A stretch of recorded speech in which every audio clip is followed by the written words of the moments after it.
Environment law के अंदर हम लोग पढ़ते हैं पावर और functions of the central board prevention and control of pollution act 1981। उससे पहले जान लेते हैं कि सेंट्रल बोर्ड का मतलब क्या होता है जो कंट्रोल करता है इस एक्ट को।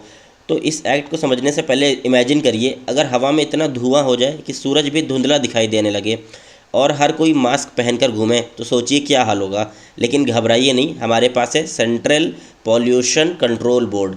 इसका यह काम होता है कि ये सुनिश्चित करे कि एयर क्वालिटी मेंटेन रहे, एयर पॉल्यूशन ना होने पाए, और यह सरकार को भी सुझाव देता है कि एयर पॉल्यूशन को किस तरह से कम किया जा सकता है।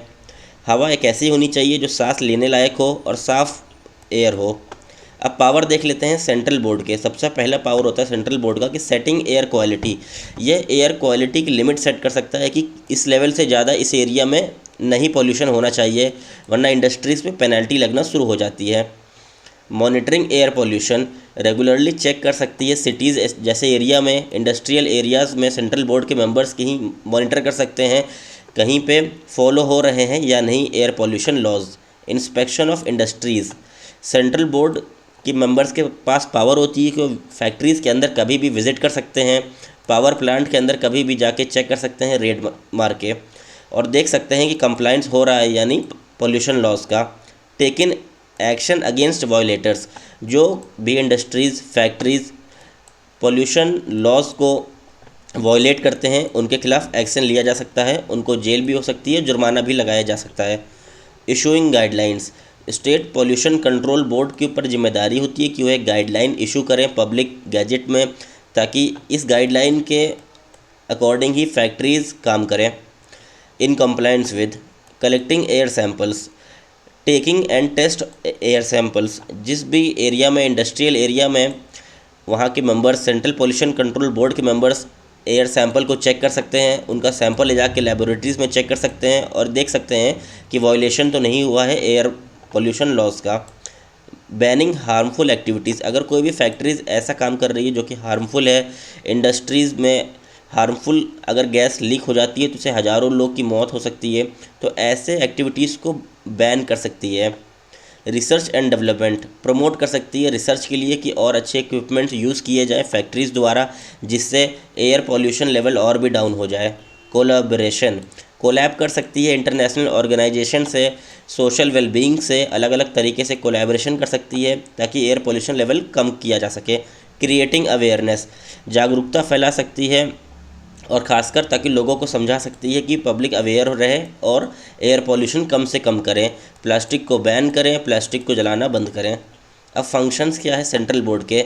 सबसे पहला फंक्शन होता है सुझाव देना सेंट्रल गवर्नमेंट को। ये एडवाइस देती है, सुझाव देती है, एक्सपर्ट रिकमेंडेशंस देती है अपने, ताकि एयर पॉल्यूशन को कम किया जा सके। Coordinating with state boards, state board के साथ भी कोऑर्डिनेशन तालमेल बना रहता है इनका, क्योंकि स्टेट्स के अंदर भी एयर पॉल्यूशन लेवल कम करने होते हैं।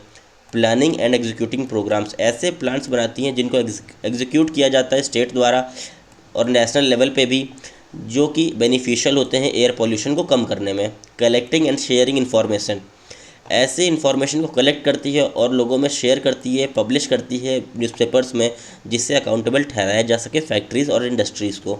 स्प्रेडिंग पब्लिक अवेयरनेस, लोगों को जागरूक करती है, वर्कशॉप्स में कैंप्स लगाते हैं जगह जगह, जिससे एयर पॉल्यूशन को कम किया जा सके, क्योंकि आजकल पब्लिक अवेयरनेस बहुत कम है एयर पॉल्यूशन को लेके। Training and capacity building, train करती है ऑफिशियल्स को ताकि इंडस्ट्रियल एरिया में जाके वह चेक कर सकें किस प्रकार से एयर पॉल्यूशन हो रहा है, अगर हो रहा है तो उनको कंट्रोल किया जाए, और ऑफिशियल्स को प्रॉपर ट्रेनिंग होती है, ड्रिलिंग होती है उन लोग की। डेवलपिंग न्यू टेक्नोलॉजी, साइंटिस्ट और काफ़ी लोग मिलकर ऐसी टेक्नोलॉजी को डेवलप करते हैं जिससे एयर पॉल्यूशन कम किया जा सके। एडवांस टेक्नोलॉजी का यूज़ करने से भी पॉल्यूशन लेवल डाउन होता है, क्योंकि आजकल की केमिकल्स इतने हैज़ार्डस हैं कि अगर उनको नेचर में छोड़ दिया जाए तो काफ़ी ज़्यादा हार्मफुल रहेगी ह्यूमन बींग्स के लिए भी। Encouraging clean technology, eco friendly industrial practice के लिए प्रमोट करती है सरकार और कहती है कि क्लीन फ्रेंडली इन्वायरमेंट को अडॉप्ट करना चाहिए इंडस्ट्रीज़ और फैक्ट्रीज़ को। कम ensuring compliance with global standards के साथ कंप्लाइंस करें और जो भी हो सके जितना हो सके एयर पॉल्यूशन कम से कम करें। रिकमेंडिंग लीगल अमेंडमेंट्स, जो भी इस एक्ट के अंदर कुछ भी चेंजेस करने होते हैं, संशोधन करने होते हैं, तो सेंट्रल बोर्ड्स के मेंबर इसको सजेस्ट कर सकते हैं, स्टेट बोर्ड्स के मेंबर भी सजेस्ट कर सकते हैं। अगर कुछ संशोधन ला के कानून को बदलना है, अगर कहीं कानून को स्ट्रिक्ट लॉज लाने हैं, कहीं पेनल्टी लगानी है, कहीं जेल टर्म बढ़ाना है, तो ये सब किया जा सकता है इन मेंबर्स के द्वारा। अब कंक्लूज़न क्या होता है?